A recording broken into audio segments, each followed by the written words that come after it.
ಇದು ಕಾಂಗ್ರೆಸ್ ಕತೆ. ಆದರೆ ಬಿಜೆಪಿ ಒಳಗೂ ಕೂಡ ಇನ್ಫೈಟಿಂಗ್ ಬಣ ರಾಜಕೀಯ ತಾರಕಕ್ಕೇರಿದೆ. ಇಷ್ಟರವರೆಗೆ ಬಹಳ ಹಿಂದೆ ಒಂದ್ಸಾರಿ ಇದೇ ರೀತಿ ಬಸನಗೌಡ ಪಾಟೀಲ್ ಯತ್ನಾಳ್ ಮಾಡಿದ್ದರೂ ಕೂಡ ಅವರು ಏಕ ವ್ಯಕ್ತಿಯಾಗಿ ಹೋರಾಟ ಮಾಡಿದ್ರು. ಈಗ ಹಾಗಲ್ಲ, ಒಂದು ಬಣವೇ ರೂಪುಗೊಳ್ತಾ ಇದೆ. ಕುಮಾರ್ ಬಂಗಾರಪ್ಪ ಇದ್ದಾರೆ, ರಮೇಶ್ ಜಾರಕಿಹೊಳಿ ಇದ್ದಾರೆ. ಅಂತಃಕಲಹ ತಾರಕಕ್ಕೇರಿದೆ.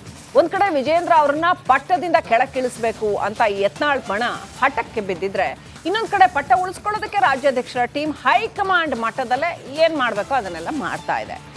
ಒಟ್ನಲ್ಲಿ ಈ ರಾಜಕೀಯ ಹಾವು ಏಣಿ ಆಟ. ಆಶ್ಚರ್ಯ ಅಂದ್ರೆ ಒಂದು ಪ್ರಶ್ನೆ ಬರುತ್ತೆ, ಯಾಕೆ ಹಿಂಗ್ ಮಾಡ್ತಾರೆ ನೋಡಿ. ಇಲ್ಲಿ ನಂಬರ್ ಕಮ್ಮಿ ಇದೆ, ವಿಜೇಂದ್ರ ಅವ್ರ ಜೊತೆ ಬೇಕಾದಷ್ಟು ನಂಬರ್ ಇದೆ ಅನ್ನೋದು ಮೇಲ್ನೋಟಕ್ಕೆ ಕ್ಲಿಯರ್ ಆಗುತ್ತೆ. ಅವ್ರ ಜೊತೆ ಹೆಚ್ಚಿನ ಸಂಖ್ಯೆಯ ಶಾಸಕರಿದ್ದಾರೆ ಅನ್ನುವಂಥದ್ದು. ಹಾಗಾದ್ರೆ ಯಾಕೆ ಇದನ್ನ ಮಾಡ್ತಾರೆ ಅಂತ, ಒಂದು ಪ್ರತಿರೋಧವನ್ನು ಎಸ್ಟಾಬ್ಲಿಷ್ ಮಾಡಬೇಕು ಅಂತ, ಒಂದು ಧ್ವನಿಯನ್ನು ಎಸ್ಟಾಬ್ಲಿಷ್ ಮಾಡಬೇಕು ಅಂತ ನಿರಂತರವಾಗಿ ಮಾಡ್ಕೊಂಡು ಬರ್ತಾ ಇದ್ದಾರೆ. ಸೊ ಇದು ಬಹಳ ಸ್ಟ್ರಾಂಗ್ ಆದಂಥ ಯಾರು ಸಪೋರ್ಟ್ ಇದೆ ಇವರಿಗೆ, ಹಾಗಾದ್ರೆ ಇದು ಒಂದು ಬಹಳ ಸ್ಟ್ರಾಂಗ್ ಆದಂಥ ಬಿರುಕನ್ನು ತೋರಿಸ್ತಾ ಇದೆ. ಸೊ ಏನಾಗ್ತಾ ಇದೆ ಹಾವು ಏಣಿ ಆಟ ಬಿಜೆಪಿ ಒಳಗಡೆ ನೋಡಿ.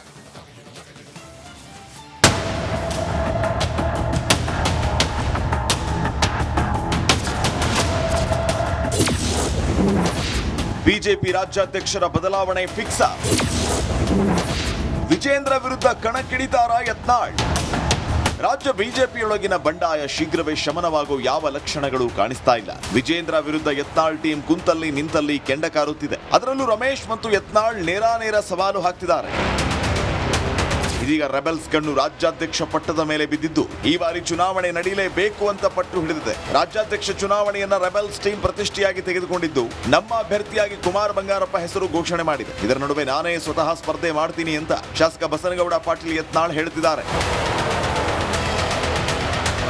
ರಾಜ್ಯದ ಚುನಾವಣಾ ಉಸ್ತುವಾರಿಗೆ ಹೈಕಮಾಂಡ್ ಕೇಂದ್ರ ಸಚಿವ ಶಿವರಾಜ್ ಸಿಂಗ್ ಚೌಹಾಣ್ ಅವರನ್ನ ನೇಮಿಸಿದ್ದು, ನಾವು ಚುನಾವಣೆ ನಡೆಸಬೇಕು, ನಮ್ಮ ಕಡೆಯಿಂದ ಅಭ್ಯರ್ಥಿ ನಿಲ್ಲಿಸ್ತೀವಿ ಅಂತ ಮನವಿ ಮಾಡೋದಕ್ಕೆ ರೆಬೆಲ್ಸ್ ನಿರ್ಧಾರ ಮಾಡಿದ್ದಾರೆ.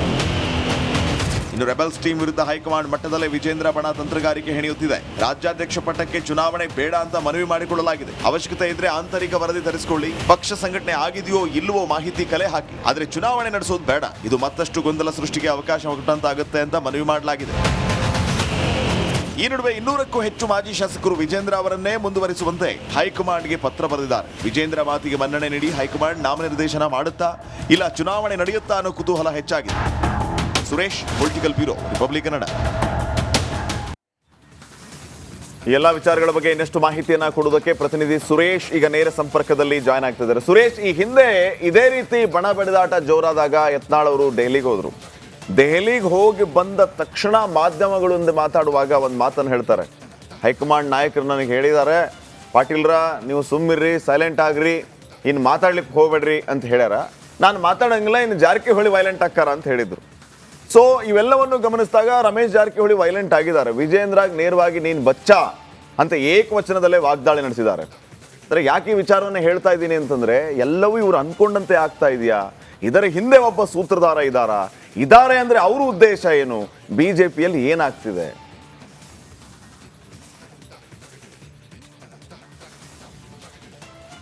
ಶ್ರೀಪಾದ್ ಪಾಟೀಲ್, ಹಾಗೆ ನೋಡೋದಾದ್ರೆ ಬಿಜೆಪಿಯನ್ನ ಬಣ ಬಡಿದಾಟ ಈಗ ಕ್ಲೈಮ್ಯಾಕ್ಸ್ ಅಂತ ತಲುಪ್ತಿದೆ ಅಂದರೆ ಖಂಡಿತವಾಗ್ಲೂ ತಪ್ಪಲಾರದು. ಯಾಕೆಂತಂದರೆ ಈಗ ತಮ್ಗೆ ಗೊತ್ತಿರೋ ಹಾಗೇನೆ ಒಂದು ಅಜೆಂಡಾ ಏನಿತ್ತು, BY ವಿಜೇಂದ್ರ ಅವ್ರನ್ನ ಬದಲಾಯಿಸಬೇಕು ರಾಜ್ಯಾಧ್ಯಕ್ಷ ಸ್ಥಾನದಿಂದ ಅಂತಕ್ಕಂತಹ ಒಂದು ಪ್ರಬಲವಾದಂಥ ಬೇಡಿಕೆಯನ್ನು ಇಟ್ಕೊಂಡಿದ್ರು. ಆ ಬೇಡಿಕೆಯಂತೆ ಈ ಹೈಕಮಾಂಡ್ ನಾಯಕರನ್ನ ಭೇಟಿಯಾಗುವಂಥದ್ದು, ಜೊತೆಗೆ ತಮ್ಮ ಆಪ್ತ ನಾಯಕರೇಂದ್ರ ಹೈಕಮಾಂಡ್ ನಾಯಕರು ಅವ್ರ ಬಳಿ ಎಲ್ಲರೂ ಕೂಡ ತಮ್ಮ ಅಹವಾಲನ್ನು ಇಟ್ಕೊಳ್ಳುವಂಥದ್ದು ಎಲ್ಲವನ್ನೂ ಮಾಡಿದರು. ಈಗ ಅದು ಅಂತಿಮ ಹಂತಕ್ಕೆ ಬಂದಿರತಕ್ಕಂಥ, ಅಂದರೆ ಈಗ ರಾಷ್ಟ್ರೀಯ ಅಧ್ಯಕ್ಷರು ಏನು ಬದಲಾಗ್ತಾರೆ ಆ ಸಮಯದಲ್ಲಿ ರಾಜ್ಯಾಧ್ಯಕ್ಷರನ್ನು ಕೂಡ ಬದಲಾವಣೆ ಮಾಡುವಂಥದ್ದು ಸಂಪ್ರದಾಯ. ಆದರೆ BY ವಿಜೇಂದ್ರ ಅವರು ಬದಲಾವಣೆ ಆಗ್ತಾರೆ ಅಂತಂದಲ್ಲ ಆ ಮಾತನ್ನ ಅರ್ಥ. ಅಂದರೆ ರಾಜ್ಯಾಧ್ಯಕ್ಷರು ಬದಲಾವಣೆ ಅಂದರೆ ರಾಜ್ಯಾಧ್ಯಕ್ಷರಿಗೆ ಸ್ಥಾನಕ್ಕೂ ಕೂಡ ಚುನಾವಣೆ ನಡೆಯುವಂಥ ಸಮಯ ಇರ್ತಾಯಿತ್ತು. ಸೊ ಹೀಗಾಗಿ ಆ ಸ್ಥಾನಕ್ಕೆ ಒಂದು ಕಡೆಗೆ ಯತ್ನಾಳ್ ಟೀಮ್ನಿಂದ ಒಂದು ಯತ್ನಾಳ್ ಅವರು ಅಥವಾ ಕುಮಾರ್ ಬಂಗಾರಪ್ಪ ಯಾರಾದರೂ ಒಬ್ಬರು ಸ್ಪರ್ಧೆ ಮಾಡೋದಕ್ಕೆ ಅವರು ಕೂಡ ತಯಾರಾಗಿರ್ತಕ್ಕಂಥದ್ದು. ಈ ಕುರಿತಂತೆ ಈಗಾಗಲೇ ಹೈಕಮಾಂಡ್ ಮಟ್ಟದಲ್ಲಿ ಕೂಡ ತಮ್ಮ ಪ್ರಭಾವವನ್ನು ಬಳಸಿ ತಮ್ಮ ಮನವಿಗೆ ಹೋಗೊಡುವಂತೆ ಈಗಾಗಲೇ ಒಂದು ಡಿಮ್ಯಾಂಡನ್ನು ಕೂಡ ಶುರು ಮಾಡಿರ್ತಕ್ಕಂಥದ್ದು. ಈ ಬೇಡಿಕೆಯನ್ನು ಶುರು ಮಾಡಿದರೆ ಇನ್ನು ಸದ್ಯದಲ್ಲೇ ಮುಂದಿನ ವಾರದಲ್ಲಿ ಕೂಡ ಹೋಗಿ ಹೈಕಮಾಂಡ್ ನಾಯಕರನ್ನು ಕೂಡ ಭೇಟಿಯಾಗಿ ನಮ್ಮನ್ನು ಕೂಡ ನಮ್ಮ ಟೀಮಿಂದನೂ ಕೂಡ ಒಬ್ಬರನ್ನ ಸ್ಪರ್ಧೆಗೆ ಅವಕಾಶ ಮಾಡಿಕೊಡ್ಬೇಕು ಅಂತಕ್ಕಂತಹ ಒಂದು ಪ್ರಬಲ ವಾದಕ್ಕೆ ಮುಂದಾಗ್ತಾ ಇದ್ದಾರೆ. ಇದೆಲ್ಲದರ ಮಾಹಿತಿ ಜೊತೆಗೆ ಮತ್ತೊಂದು ಕಡೆಗೆ ಒಂದು ವೇಳೆ ಏನಾದರೂ ಅವರ ಮಾತಿಗೆ ಅಂದರೆ ರೆಬಲ್ಸ್ ಟೀಮ್ ಏನಿದ್ದಾರೆ ಅವರ ಮಾತಿಗೆ ಏನಾದರೂ ಹೋಗೊಟ್ಟು ಏನಾದರೂ ಒಂದು ವೇಳೆ ಹೈಕಮಾಂಡ್ ಏನಾದರೂ ಚುನಾವಣೆ ಮಾಡೋದಕ್ಕೆ ಏನಾದರೂ ಒಪ್ಪಿಗೆ ಕೊಟ್ಟಿದ್ದೆ ಆದರೆ ಖಂಡಿತವಾಗಲೂ ಕೂಡ ಮತ್ತೆ ರಾಜ್ಯ ಬಿಜೆಪಿಯಲ್ಲಿ ಮತ್ತೆ ಬಣ ಬಡಿದಾಟ ಮತ್ತು ಗುಂಪುಗಾರಿಕೆ ಮತ್ತೆ ಜಾಸ್ತಿ ಆಗುವಂಥ ಸಾಧ್ಯತೆಗಳಿದೆ. ಸೊ ಇದೆಲ್ಲದರ ಕುರಿತಂತೆ BY ವಿಜೇಂದ್ರ ಹಾಗೆ ಯಡಿಯೂರಪ್ಪ ಅವರು ಕೂಡ ಹೈಕಮಾಂಡ್ ನಾಯಕರಿಗೆ ಒಂದಷ್ಟು ಮನವಿಯನ್ನು ಮಾಡಿರ್ತಕ್ಕಂಥದ್ದು. ನೀವು ಆಂತರಿಕ ಮಾಹಿತಿಯನ್ನು ತರಿಸ್ಕೊಳ್ಳಿ, ಕಳೆದ 1 ವರ್ಷದ ಅವಧಿಯಲ್ಲಿ ಏನೆಲ್ಲ ಪಕ್ಷ ಸಂಘಟನೆ ಆಗಿದೆ, ಎಷ್ಟರ ಮಟ್ಟಿಗೆ ಆಗಿದೆ, ಜೊತೆಗೆ ಯಾವೆಲ್ಲ ನಾಯಕರು ನೀವು ಅಭಿಪ್ರಾಯಗಳನ್ನು ತೆಗೆದುಕೊಳ್ಳಿ ರಾಜ್ಯ ನಾಯಕರುಗಳದ್ದು. ಆದರೆ ಚುನಾವಣೆ ಮಾಡೋದ್ರಿಂದ ಅಂದರೆ ಚುನಾವಣೆ ಮತ ಎಣಿಕೆ ಆ ಥರ ಏನಾದರೂ ಒಂದು ವೇಳೆ ಆ ಥರ ಆಗಿತ್ತೆ ಆದರೆ ಖಂಡಿತವಾಗಲೂ ಕೂಡ ಮತ್ತೆ ಭಿನ್ನಮತೀಯರಿಗೆ ಅವರ ಮಾತು ಮತ್ತು ಅವರ ಧ್ವನಿಯನ್ನು ಏರಿಕೆ ಮಾಡೋದಕ್ಕೆ ಮತ್ತಷ್ಟು ಅವಕಾಶಗಳು ಸಿಕ್ತಂತೆ ಆಗುತ್ತೆ ಅಂತಕ್ಕಂಥದ್ದು ಒಂದು ವಾದ. ಮತ್ತೊಂದು ಕಡೆ ರಾಜ್ಯ BJPಯಲ್ಲಿ ಮತ್ತಷ್ಟು ಗುಂಪುಗಾರಿಕೆ ಮತ್ತು ಗುಂಪುಗಳು ಜಾಸ್ತಿ ಆಗೋದಕ್ಕೆ ಒಂದು ಅವಕಾಶಗಳು ಮಾಡಿಕೊಟ್ಟಂತಾಗುತ್ತೆ. ಅದಕ್ಕೆ ಹೈಕಮಾಂಡ್ ಮಣೆ ಆಗುತ್ತೆ ಅಂತಕ್ಕಂಥ ಒಂದು ಮನವಿಯನ್ನು ಕೂಡ ಮಾಡಿರ್ತಕ್ಕಂಥದ್ದು. ಸೊ ಒಟ್ಟಾರೆಯಾಗಿ ಸದ್ಯಕ್ಕೆ ಈಗ ಇರುವಂಥ ಆಂತರಿಕ ಮೂಲಗಳ ಮಾಹಿತಿ ಪ್ರಕಾರನ ಚುನಾವಣೆ ನಡೆಯೋದಿಲ್ಲ, ಸಹಮತದ ಮೂಲಕ ಅಂದರೆ ಎಲ್ಲರನ್ನೂ ಕೂಡ ವಿಶ್ವಾಸಕ್ಕೆ ತೆಗೆದುಕೊಂಡು ಹೈಕಮಾಂಡು ಅಂತಿಮವಾಗಿ ಒಬ್ಬರನ್ನು ಪ್ರಬಲವಾಗಿ ಆಯ್ಕೆ ಮಾಡುವಂಥದ್ದು. ಅಂದರೆ ಈಗ ಇರುವಂಥದ್ದು ಮಾಹಿತಿ ಹೇಳೋದಾದರೆ ರಾಜ್ಯಾಧ್ಯಕ್ಷ ಸ್ಥಾನಕ್ಕೆ ಈಗೇನು BY ವಿಜೇಂದ್ರ ಅವರಿದ್ದಾರೆ ಅವರೇ ಮುಂದುವರಿಯುವಂಥದ್ದು ಕೂಡ ಖಚಿತ ಆಗಿರ್ತಕ್ಕಂಥದ್ದು. ಆದರೆ ಈ ರೆಬಲ್ಸ್ ಟೀಮ್ ಏನಿದ್ದಾರೆ ಇವರ ವಾದವನ್ನು ಯಾವ ರೀತಿಯಾಗಿ ಅಕ್ಸೆಪ್ಟ್ ಮಾಡ್ಕೋತಾರೆ ಅಂತಕ್ಕಂಥದ್ದು ಒಂದು, ಮತ್ತೊಂದು ಕಡೆ ಅವ್ರನ್ನ ಯಾವ ರೀತಿಯಾಗಿ ಸಮಾಧಾನ ಮಾಡ್ತಾರೆ ಅಂತಕ್ಕಂಥದ್ದು ಕೂಡ ಈಗ ಹೈಕಮಾಂಡ್ಗೆ ಇರುವಂತಹ ಮುಂದಿನ ಸವಾಲಾಗಿರ್ತಕ್ಕಂಥದ್ದು. ಜೊತೆಗೆ ಈಗಾಗಲೇ ಶಿವರಾಜ್ ಸಿಂಗ್ ಚೌಹಾಣ್ ಬಂದವರು ಕೂಡ ಒಂದು ಸುಳಿವನ್ನು ಬಿಟ್ಕೊಟ್ಟಿರ್ತಕ್ಕಂಥದ್ದು. ಒಂದು ಚುನಾವಣಾ ಪ್ರಕ್ರಿಯೆಯನ್ನು ಶುರು ಮಾಡ್ತೇವೆ ಅಂತಕ್ಕಂಥದ್ದು, ಜೊತೆಗೆ ಏನು ಎಲ್ಲರನ್ನ ಒಗ್ಗೂಡಿಸಿ ಎಲ್ಲರನ್ನ ವಿಶ್ವಾಸಕ್ಕೆ ತೆಗೆದುಕೊಂಡು ಸಹಮತದ ಮೂಲಕ ಒಬ್ಬರನ್ನು ಆಯ್ಕೆ ಮಾಡ್ತೀವಿ ಅಂತಕ್ಕಂಥ ಮಾತನ್ನು, ಈ ಸಹಮತ ಅಂತಕ್ಕಂಥದ್ದೇನಿದೆ ಈ ಸಹಮತ ಅನ್ನೋಂಥ ಮಾತೇ ಅಲ್ಲಿ ಒಂದು ಸಣ್ಣ ಸುಳಿವನ್ನು ಬಿಟ್ಕೊಟ್ಟಿರ್ತಕ್ಕಂಥದ್ದು. ಅಂದರೆ ಮತ್ತೆ ಗುಂಪುಗಾರಿಕೆಗೆ ಅಲ್ಲಿ ಅವಕಾಶ ಇಲ್ಲ, ಅಂದರೆ ಎಲ್ಲರನ್ನ ವಿಶ್ವಾಸಕ್ಕೆ ತೆಗೆದುಕೊಂಡು ಮಾಡ್ತೇವೆ ಅಂತಕ್ಕಂಥದ್ದು. ಅಂದರೆ ಅಂತಿಮವಾಗಿ ನಾಮನಿರ್ದೇಶನದ ಮೂಲಕ ಮತ್ತೆ BY ವಿಜೇಂದ್ರ ಅವರನ್ನು ರಾಜ್ಯಾಧ್ಯಕ್ಷ ಸ್ಥಾನಕ್ಕೆ ಮತ್ತೆ ಅವರನ್ನೇ ಆಯ್ಕೆ ಮಾಡುವಂಥದ್ದು ಮತ್ತು ಆದೇಶ ಮಾಡುವಂಥ ಸಾಧ್ಯತೆಗಳು ಭಾಳ ದಟ್ಟವಾಗಿರ್ತಕ್ಕಂಥದ್ದು. ಶ್ರೀಪಾದ್ ಪಾಟೀಲ್, ಅಂತಿಮವಾಗಿ ಇನ್ನೊಂದು 15-20 ದಿನಗಳವರೆಗೂ ಕೂಡ ಈ ಪ್ರಕ್ರಿಯೆಗಳು ನಡೀತಾ ಹೋಗುತ್ತೆ. ಸಹಜವಾಗಿ ಎರಡು ಬಣಗಳಿಂದಲೂ ಕೂಡ ಆರೋಪ ಪ್ರತ್ಯಾರೋಪಗಳು ಕೂಡ ಬಂದೇ ಬರುತ್ತೆ. ಅಂತಿಮವಾಗಿ 15-20 ದಿನದ ನಂತರ ಒಂದಷ್ಟು ನಮ್ಗೆ ಕ್ಲಿಯರ್ ಪಿಕ್ಚರ್ ಸಿಗುತ್ತೆ. ಆ ವೇಳೆಗೆ ಬಹುತೇಕವಾಗಿ ರಾಷ್ಟ್ರೀಯ ಅಧ್ಯಕ್ಷರ ಆಯ್ಕೆ ಜೊತೆಗೆ ರಾಜ್ಯಾಧ್ಯಕ್ಷರನ್ನು ಕೂಡ ನಾಮನಿರ್ದೇಶನ ಮಾಡಿ ಆದೇಶವನ್ನು ಮಾಡುವಂಥ ಸಾಧ್ಯತೆಗಳು ಭಾಳ ದಟ್ಟವಾಗಿರ್ತಕ್ಕಂಥದ್ದು.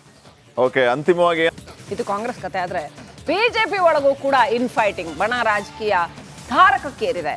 ಇಷ್ಟರವರೆಗೆ ಬಹಳ ಹಿಂದೆ ಒಂದ್ಸಾರಿ ಇದೇ ರೀತಿ ಬಸನಗೌಡ ಪಾಟೀಲ್ ಯತ್ನಾಳ್ ಮಾಡಿದ್ದರೂ ಕೂಡ ಅವರು ಏಕ ವ್ಯಕ್ತಿಯಾಗಿ ಹೋರಾಟ ಮಾಡಿದ್ರು. ಈಗ ಹಾಗಲ್ಲ, ಒಂದು ಬಣವೇ ರೂಪುಕೊಳ್ತಾ ಇದೆ. ಕುಮಾರ್ ಬಂಗಾರಪ್ಪ ಇದ್ದಾರೆ, ರಮೇಶ್ ಜಾರಕಿಹೊಳಿ ಇದ್ದಾರೆ. ಅಂತಃಕಲಹ ತಾರಕಕ್ಕೇರಿದೆ. ಒಂದ್ ಕಡೆ ವಿಜೇಂದ್ರ ಅವ್ರನ್ನ ಪಟ್ಟದಿಂದ ಕೆಳಕ್ಕಿಳಿಸ್ಬೇಕು ಅಂತ ಯತ್ನಾಳ್ ಬಣ ಹಠಕ್ಕೆ ಬಿದ್ದಿದ್ರೆ, ಇನ್ನೊಂದು ಕಡೆ ಪಟ್ಟ ಉಳಿಸ್ಕೊಳ್ಳೋದಕ್ಕೆ ರಾಜ್ಯಾಧ್ಯಕ್ಷರ ಟೀಮ್ ಹೈಕಮಾಂಡ್ ಮಟ್ಟದಲ್ಲೇ ಏನ್ ಮಾಡಬೇಕೋ ಅದನ್ನೆಲ್ಲ ಮಾಡ್ತಾ ಇದೆ. ಒಟ್ನಲ್ಲಿ ಈ ರಾಜಕೀಯ ಹಾವು ಏಣಿ ಆಟ. ಆಶ್ಚರ್ಯ ಅಂದ್ರೆ ಒಂದು ಪ್ರಶ್ನೆ ಬರುತ್ತೆ, ಯಾಕೆ ಹಿಂಗೆ ಮಾಡ್ತಾರೆ ನೋಡಿ. ಇಲ್ಲಿ ನಂಬರ್ ಕಮ್ಮಿ ಇದೆ, ವಿಜೇಂದ್ರ ಅವ್ರ ಜೊತೆ ಬೇಕಾದಷ್ಟು ನಂಬರ್ ಇದೆ ಅನ್ನೋದು ಮೇಲ್ನೋಟಕ್ಕೆ ಕ್ಲಿಯರ್ ಆಗುತ್ತೆ. ಅವ್ರ ಜೊತೆ ಹೆಚ್ಚಿನ ಸಂಖ್ಯೆಯ ಶಾಸಕರಿದ್ದಾರೆ ಅನ್ನುವಂಥದ್ದು. ಹಾಗಾದ್ರೆ ಯಾಕೆ ಇದನ್ನ ಮಾಡ್ತಾರೆ ಅಂತ, ಒಂದು ಪ್ರತಿರೋಧವನ್ನು ಎಸ್ಟಾಬ್ಲಿಷ್ ಮಾಡಬೇಕು ಅಂತ, ಒಂದು ಧ್ವನಿಯನ್ನು ಎಸ್ಟಾಬ್ಲಿಷ್ ಮಾಡಬೇಕು ಅಂತ ನಿರಂತರವಾಗಿ ಮಾಡ್ಕೊಂಡು ಬರ್ತಾ ಇದ್ದಾರೆ. ಸೊ ಇದು ಬಹಳ ಸ್ಟ್ರಾಂಗ್ ಆದಂಥ ಯಾರು ಸಪೋರ್ಟ್ ಇದೆ ಇವರಿಗೆ, ಹಾಗಾದ್ರೆ ಇದು ಒಂದು ಬಹಳ ಸ್ಟ್ರಾಂಗ್ ಆದಂಥ ಬಿರುಕನ್ನು ತೋರಿಸ್ತಾ ಇದೆ. ಸೊ ಏನಾಗ್ತಾ ಇದೆ ಹಾವು ಏಣಿ ಆಟ BJP ಒಳಗಡೆ ನೋಡಿ.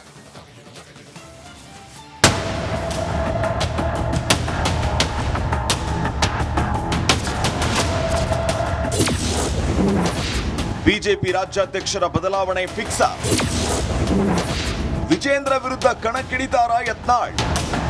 ರಾಜ್ಯ BJPಯೊಳಗಿನ ಬಂಡಾಯ ಶೀಘ್ರವೇ ಶಮನವಾಗುವ ಯಾವ ಲಕ್ಷಣಗಳು ಕಾಣಿಸ್ತಾ ಇಲ್ಲ. ವಿಜೇಂದ್ರ ವಿರುದ್ಧ ಯತ್ನಾಳ್ ಟೀಮ್ ಕುಂತಲ್ಲಿ ನಿಂತಲ್ಲಿ ಕೆಂಡ ಕಾರುತ್ತಿದೆ. ಅದರಲ್ಲೂ ರಮೇಶ್ ಮತ್ತು ಯತ್ನಾಳ್ ನೇರ ಸವಾಲು ಹಾಕ್ತಿದ್ದಾರೆ.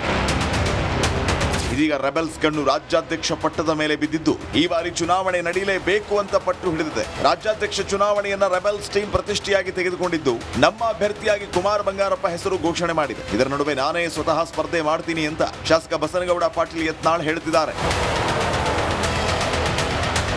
ರಾಜ್ಯದ ಚುನಾವಣಾ ಉಸ್ತುವಾರಿಗೆ ಹೈಕಮಾಂಡ್ ಕೇಂದ್ರ ಸಚಿವ ಶಿವರಾಜ್ ಸಿಂಗ್ ಚೌಹಾಣ್ ಅವರನ್ನ ನೇಮಿಸಿದ್ದು, ನಾವು ಚುನಾವಣೆ ನಡೆಸಬೇಕು, ನಮ್ಮ ಕಡೆಯಿಂದ ಅಭ್ಯರ್ಥಿ ನಿಲ್ಲಿಸ್ತೀವಿ ಅಂತ ಮನವಿ ಮಾಡೋದಕ್ಕೆ ರೆಬೆಲ್ಸ್ ನಿರ್ಧಾರ ಮಾಡಿದ್ದಾರೆ.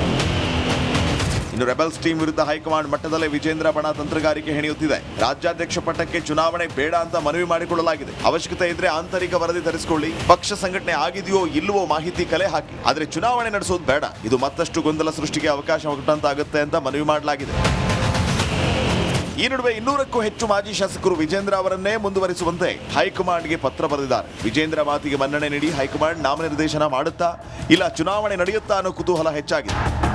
Suresh, political bureau, republic Kannada. ಈ ಎಲ್ಲ ವಿಚಾರಗಳ ಬಗ್ಗೆ ಇನ್ನಷ್ಟು ಮಾಹಿತಿಯನ್ನ ಕೊಡೋದಕ್ಕೆ ಪ್ರತಿನಿಧಿ ಸುರೇಶ್ ಈಗ ನೇರ ಸಂಪರ್ಕದಲ್ಲಿ ಜಾಯ್ನ್ ಆಗ್ತಿದ್ದಾರೆ. ಸುರೇಶ್, ಈ ಹಿಂದೆ ಇದೇ ರೀತಿ ಬಣ ಬಡಿದಾಟ ಜೋರಾದಾಗ ಯತ್ನಾಳ್ ಅವರು ದೆಹಲಿಗೆ ಹೋದ್ರು. ದೆಹಲಿಗೆ ಹೋಗಿ ಬಂದ ತಕ್ಷಣ ಮಾಧ್ಯಮಗಳಿಂದ ಮಾತಾಡುವಾಗ ಒಂದು ಮಾತನ್ನು ಹೇಳ್ತಾರೆ. ಹೈಕಮಾಂಡ್ ನಾಯಕರು ನನಗೆ ಹೇಳಿದ್ದಾರೆ, ಪಾಟೀಲ್ರ ನೀವು ಸುಮ್ಮಿರ್ರಿ, ಸೈಲೆಂಟ್ ಆಗ್ರಿ, ಇನ್ನು ಮಾತಾಡ್ಲಿಕ್ಕೆ ಹೋಗ್ಬೇಡ್ರಿ ಅಂತ ಹೇಳ್ಯಾರ. ನಾನು ಮಾತಾಡಂಗಿಲ್ಲ, ಇನ್ನು ಜಾರಕಿಹೊಳಿ ವೈಲೆಂಟ್ ಆಕ್ಕಾರ ಅಂತ ಹೇಳಿದ್ರು. ಸೊ ಇವೆಲ್ಲವನ್ನು ಗಮನಿಸಿದಾಗ ರಮೇಶ್ ಜಾರಕಿಹೊಳಿ ವೈಲೆಂಟ್ ಆಗಿದ್ದಾರೆ. ವಿಜೇಂದ್ರಾಗ್ ನೇರವಾಗಿ ನೀನು ಬಚ್ಚಾ ಅಂತ ಏಕವಚನದಲ್ಲೇ ವಾಗ್ದಾಳಿ ನಡೆಸಿದ್ದಾರೆ.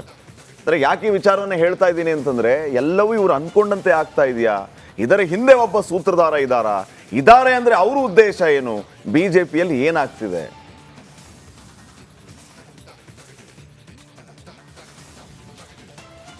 ಶ್ರೀಪಾದ್ ಪಾಟೀಲ್, ಹಾಗೆ ನೋಡೋದಾದ್ರೆ ಬಿಜೆಪಿಯನ್ನ ಬಣ ಬಡಿದಾಟ ಈಗ ಕ್ಲೈಮ್ಯಾಕ್ಸ್ ಅಂತ ತಲುಪ್ತಿದೆ ಅಂದರೆ ಖಂಡಿತವಾಗ್ಲೂ ತಪ್ಪಲಾರದು. ಯಾಕೆಂತಂದರೆ ಈಗ ತಮ್ಗೆ ಗೊತ್ತಿರೋ ಹಾಗೇನೆ ಒಂದು ಅಜೆಂಡಾ ಏನಿತ್ತು, BY ವಿಜೇಂದ್ರ ಅವ್ರನ್ನ ಬದಲಾಯಿಸಬೇಕು ರಾಜ್ಯಾಧ್ಯಕ್ಷ ಸ್ಥಾನದಿಂದ ಅಂತಕ್ಕಂತಹ ಒಂದು ಪ್ರಬಲವಾದಂಥ ಬೇಡಿಕೆಯನ್ನು ಇಟ್ಕೊಂಡಿದ್ರು. ಆ ಬೇಡಿಕೆಯಂತೆ ಈ ಹೈಕಮಾಂಡ್ ನಾಯಕರನ್ನ ಭೇಟಿಯಾಗುವಂಥದ್ದು, ಜೊತೆಗೆ ತಮ್ಮ ಆಪ್ತ ನಾಯಕರು ಏನಿದ್ರು ಹೈಕಮಾಂಡ್ ನಾಯಕರು ಅವ್ರ ಬಳಿ ಎಲ್ಲರೂ ಕೂಡ ತಮ್ಮ ಅಹವಾಲನ್ನು ಇಟ್ಕೊಳ್ಳೋವಂಥದ್ದು ಎಲ್ಲವನ್ನೂ ಮಾಡಿದರು.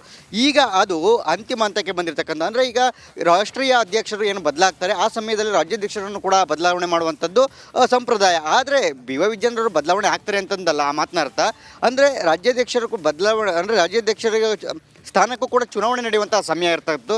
ಸೊ ಹೀಗಾಗಿ ಆ ಸ್ಥಾನಕ್ಕೆ ಒಂದು ಕಡೆಗೆ ಯತ್ನಾಳ್ ಟೀಮ್ನಿಂದ ಒಂದು ಯತ್ನಾಳ್ ಅವರು ಅಥವಾ ಕುಮಾರ್ ಬಂಗಪ್ಪ ಯಾರಾದರೂ ಒಬ್ಬರು ಸ್ಪರ್ಧೆ ಮಾಡೋದಕ್ಕೆ ಅವರು ಕೂಡ ತಯಾರಾಗಿರ್ತಕ್ಕಂಥದ್ದು. ಈ ಕುರಿತಂತೆ ಈಗಾಗಲೇ ಹೈಕಮಾಂಡ್ ಮಟ್ಟದಲ್ಲಿ ಕೂಡ ತಮ್ಮ ಪ್ರಭಾವವನ್ನು ಬಳಸಿ ತಮ್ಮ ಮನವಿಗೆ ಹೋಗೊಡುವಂತೆ ಈಗಾಗಲೇ ಒಂದು ಡಿಮ್ಯಾಂಡನ್ನು ಕೂಡ ಶುರು ಮಾಡಿರ್ತಕ್ಕಂಥದ್ದು, ಈ ಬೇಡಿಕೆಯನ್ನು ಶುರು ಮಾಡಿದರೆ ಇನ್ನು ಸದ್ಯದಲ್ಲೇ ಮುಂದಿನ ವಾರದಲ್ಲಿ ಕೂಡ ಹೋಗಿ ಹೈಕಮಾಂಡ್ ನಾಯಕರನ್ನು ಕೂಡ ಭೇಟಿಯಾಗಿ ನಮ್ಮನ್ನು ಕೂಡ ನಮ್ಮ ಟೀಮಿಂದನೂ ಕೂಡ ಒಬ್ಬರನ್ನ ಸ್ಪರ್ಧೆಗೆ ಅವಕಾಶ ಮಾಡಿಕೊಡ್ಬೇಕು ಅಂತಕ್ಕಂತಹ ಒಂದು ಪ್ರಬಲ ವಾದಕ್ಕೆ ಮುಂದಾಗ್ತಾ ಇದ್ದಾರೆ. ಇದೆಲ್ಲದರ ಮಾಹಿತಿ ಜೊತೆಗೆ ಮತ್ತೊಂದು ಕಡೆಗೆ ಒಂದು ವೇಳೆ ಏನಾದರೂ ಅವರ ಮಾತಿಗೆ ಅಂದರೆ ರೆಬಲ್ಸ್ ಟೀಮ್ ಏನಿದ್ದಾರೆ ಅವರ ಮಾತಿಗೆ ಏನಾದರೂ ಹೋಗೊಟ್ಟು ಏನಾದರೂ ಒಂದು ವೇಳೆ ಹೈಕಮಾಂಡ್ ಏನಾದರೂ ಚುನಾವಣೆ ಮಾಡೋದಕ್ಕೆ ಏನಾದರೂ ಒಪ್ಪಿಗೆ ಕೊಟ್ಟಿದ್ದೆ ಆದರೆ ಖಂಡಿತವಾಗಲೂ ಕೂಡ ಮತ್ತೆ ರಾಜ್ಯ BJPಯಲ್ಲಿ ಮತ್ತೆ ಬಣ ಬಡಿದಾಟ ಮತ್ತು ಗುಂಪುಗಾರಿಕೆ ಮತ್ತೆ ಜಾಸ್ತಿ ಆಗುವಂಥ ಸಾಧ್ಯತೆಗಳಿದೆ. ಸೊ ಇದೆಲ್ಲದರ ಕುರಿತಂತೆ BY ವಿಜೇಂದ್ರ ಹಾಗೆ ಯಡಿಯೂರಪ್ಪ ಅವರು ಕೂಡ ಹೈಕಮಾಂಡ್ ನಾಯಕರಿಗೆ ಒಂದಷ್ಟು ಮನವಿಯನ್ನು ಮಾಡಿರ್ತಕ್ಕಂಥದ್ದು. ನೀವು ಆಂತರಿಕ ಮಾಹಿತಿಯನ್ನು ತರಿಸ್ಕೊಳ್ಳಿ, ಕಳೆದ 1 ವರ್ಷದ ಅವಧಿಯಲ್ಲಿ ಏನೆಲ್ಲ ಪಕ್ಷ ಸಂಘಟನೆ ಆಗಿದೆ, ಎಷ್ಟರ ಮಟ್ಟಿಗೆ ಆಗಿದೆ, ಜೊತೆಗೆ ಯಾವೆಲ್ಲ ನಾಯಕರು ನೀವು ಅಭಿಪ್ರಾಯಗಳನ್ನು ತೆಗೆದುಕೊಳ್ಳಿ ರಾಜ್ಯ ನಾಯಕರುಗಳದ್ದು. ಆದರೆ ಚುನಾವಣೆ ಮಾಡೋದ್ರಿಂದ ಅಂದರೆ ಚುನಾವಣೆ ಮತ ಎಣಿಕೆ ಆ ಥರ ಏನಾದರೂ ಒಂದು ವೇಳೆ ಆ ಥರ ಆಗಿತ್ತೆ ಆದರೆ ಖಂಡಿತವಾಗಲೂ ಕೂಡ ಮತ್ತೆ ಭಿನ್ನಮತೀಯರಿಗೆ ಅವರ ಮಾತು ಮತ್ತು ಅವರ ಧ್ವನಿಯನ್ನು ಏರಿಕೆ ಮಾಡೋದಕ್ಕೆ ಮತ್ತಷ್ಟು ಅವಕಾಶಗಳು ಸಿಕ್ತಂತೆ ಆಗುತ್ತೆ ಅಂತಕ್ಕಂಥದ್ದು ಒಂದು ವಾದ. ಮತ್ತೊಂದು ಕಡೆ ರಾಜ್ಯ BJPಯಲ್ಲಿ ಮತ್ತಷ್ಟು ಗುಂಪುಗಾರಿಕೆ ಮತ್ತು ಗುಂಪುಗಳು ಜಾಸ್ತಿ ಆಗೋದಕ್ಕೆ ಒಂದು ಅವಕಾಶಗಳು ಮಾಡಿಕೊಟ್ಟಂತಾಗುತ್ತೆ. ಅದಕ್ಕೆ ಹೈಕಮಾಂಡ್ ಮಣೆ ಆಗುತ್ತೆ ಅಂತಕ್ಕಂಥ ಒಂದು ಮನವಿಯನ್ನು ಕೂಡ ಮಾಡಿರ್ತಕ್ಕಂಥದ್ದು. ಸೊ ಒಟ್ಟಾರೆಯಾಗಿ ಸದ್ಯಕ್ಕೆ ಈಗ ಇರುವಂಥ ಆಂತರಿಕ ಮೂಲಗಳ ಮಾಹಿತಿ ಪ್ರಕಾರನ ಚುನಾವಣೆ ನಡೆಯೋದಿಲ್ಲ, ಸಹಮತದ ಮೂಲಕ ಅಂದರೆ ಎಲ್ಲರನ್ನೂ ಕೂಡ ವಿಶ್ವಾಸಕ್ಕೆ ತೆಗೆದುಕೊಂಡು ಹೈಕಮಾಂಡು ಅಂತಿಮವಾಗಿ ಒಬ್ಬರನ್ನು ಪ್ರಬಲವಾಗಿ ಆಯ್ಕೆ ಮಾಡುವಂಥದ್ದು. ಅಂದರೆ ಈಗ ಇರುವಂಥದ್ದು ಮಾಹಿತಿ ಹೇಳೋದಾದರೆ ರಾಜ್ಯಾಧ್ಯಕ್ಷ ಸ್ಥಾನಕ್ಕೆ ಈಗೇನು BY ವಿಜೇಂದ್ರ ಅವರಿದ್ದಾರೆ ಅವರೇ ಮುಂದುವರಿಯುವಂಥದ್ದು ಕೂಡ ಖಚಿತ ಆಗಿರ್ತಕ್ಕಂಥದ್ದು. ಆದರೆ ಈ ರೆಬಲ್ಸ್ ಟೀಮ್ ಏನಿದ್ದಾರೆ ಇವರ ವಾದವನ್ನು ಯಾವ ರೀತಿಯಾಗಿ ಅಕ್ಸೆಪ್ಟ್ ಮಾಡ್ಕೋತಾರೆ ಅಂತಕ್ಕಂಥದ್ದು ಒಂದು, ಮತ್ತೊಂದು ಕಡೆ ಅವ್ರನ್ನ ಯಾವ ರೀತಿಯಾಗಿ ಸಮಾಧಾನ ಮಾಡ್ತಾರೆ ಅಂತಕ್ಕಂಥದ್ದು ಕೂಡ ಈಗ ಹೈಕಮಾಂಡ್ಗೆ ಇರುವಂತಹ ಮುಂದಿನ ಸವಾಲಾಗಿರ್ತಕ್ಕಂಥದ್ದು. ಜೊತೆಗೆ ಈಗಾಗಲೇ ಶಿವರಾಜ್ ಸಿಂಗ್ ಚೌಹಾಣ್ ಬಂದವರು ಕೂಡ ಒಂದು ಸುಳಿವನ್ನು ಬಿಟ್ಕೊಟ್ಟಿರ್ತಕ್ಕಂಥದ್ದು, ಒಂದು ಚುನಾವಣಾ ಪ್ರಕ್ರಿಯೆಯನ್ನು ಶುರು ಮಾಡ್ತೇವೆ ಅಂತಕ್ಕಂಥದ್ದು, ಜೊತೆಗೆ ಏನು ಎಲ್ಲರನ್ನ ಒಗ್ಗೂಡಿಸಿ ಎಲ್ಲರನ್ನ ವಿಶ್ವಾಸಕ್ಕೆ ತೆಗೆದುಕೊಂಡು ಸಹಮತದ ಮೂಲಕ ಒಬ್ಬರನ್ನು ಆಯ್ಕೆ ಮಾಡ್ತೀವಿ ಅಂತಕ್ಕಂಥ ಮಾತನ್ನು, ಈ ಸಹಮತ ಅಂತಕ್ಕಂಥದ್ದೇನಿದೆ ಈ ಸಹಮತ ಅನ್ನೋಂಥ ಮಾತೇ ಅಲ್ಲಿ ಒಂದು ಸಣ್ಣ ಸುಳಿವನ್ನು ಬಿಟ್ಕೊಟ್ಟಿರ್ತಕ್ಕಂಥದ್ದು. ಅಂದರೆ ಮತ್ತೆ ಗುಂಪುಗಾರಿಕೆಗೆ ಅಲ್ಲಿ ಅವಕಾಶ ಇಲ್ಲ, ಅಂದರೆ ಎಲ್ಲರನ್ನ ವಿಶ್ವಾಸಕ್ಕೆ ತೆಗೆದುಕೊಂಡು ಮಾಡ್ತೇವೆ ಅಂತಕ್ಕಂಥದ್ದು. ಅಂದರೆ ಅಂತಿಮವಾಗಿ ನಾಮನಿರ್ದೇಶನದ ಮೂಲಕ ಮತ್ತೆ BY ವಿಜೇಂದ್ರ ಅವರನ್ನು ರಾಜ್ಯಾಧ್ಯಕ್ಷ ಸ್ಥಾನಕ್ಕೆ ಮತ್ತೆ ಅವರನ್ನೇ ಆಯ್ಕೆ ಮಾಡುವಂಥದ್ದು ಮತ್ತೆ ಆದೇಶ ಮಾಡುವಂಥ ಸಾಧ್ಯತೆಗಳು ಭಾಳ ದಟ್ಟವಾಗಿರ್ತಕ್ಕಂಥದ್ದು. ಶ್ರೀಪಾದ್ ಪಾಟೀಲ್, ಅಂತಿಮವಾಗಿ ಇನ್ನೊಂದು 15-20 ದಿನಗಳವರೆಗೂ ಕೂಡ ಈ ಪ್ರಕ್ರಿಯೆಗಳು ನಡೀತಾ ಹೋಗುತ್ತೆ. ಸಹಜವಾಗಿ ಎರಡು ಬಣಗಳಿಂದಲೂ ಕೂಡ ಆರೋಪ ಪ್ರತ್ಯಾರೋಪಗಳು ಕೂಡ ಬಂದೇ ಬರುತ್ತೆ. ಅಂತಿಮವಾಗಿ 15-20 ದಿನದ ನಂತರ ಒಂದಷ್ಟು ನಮ್ಗೆ ಕ್ಲಿಯರ್ ಪಿಕ್ಚರ್ ಸಿಗುತ್ತೆ. ಆ ವೇಳೆಗೆ ಬಹುತೇಕವಾಗಿ ರಾಷ್ಟ್ರೀಯ ಅಧ್ಯಕ್ಷರ ಆಯ್ಕೆ ಜೊತೆಗೆ ರಾಜ್ಯಾಧ್ಯಕ್ಷರನ್ನು ಕೂಡ ನಾಮನಿರ್ದೇಶನ ಮಾಡಿ ಆದೇಶವನ್ನು ಮಾಡುವಂಥ ಸಾಧ್ಯತೆಗಳು ಭಾಳ ದಟ್ಟವಾಗಿರ್ತಕ್ಕಂಥದ್ದು. ಓಕೆ.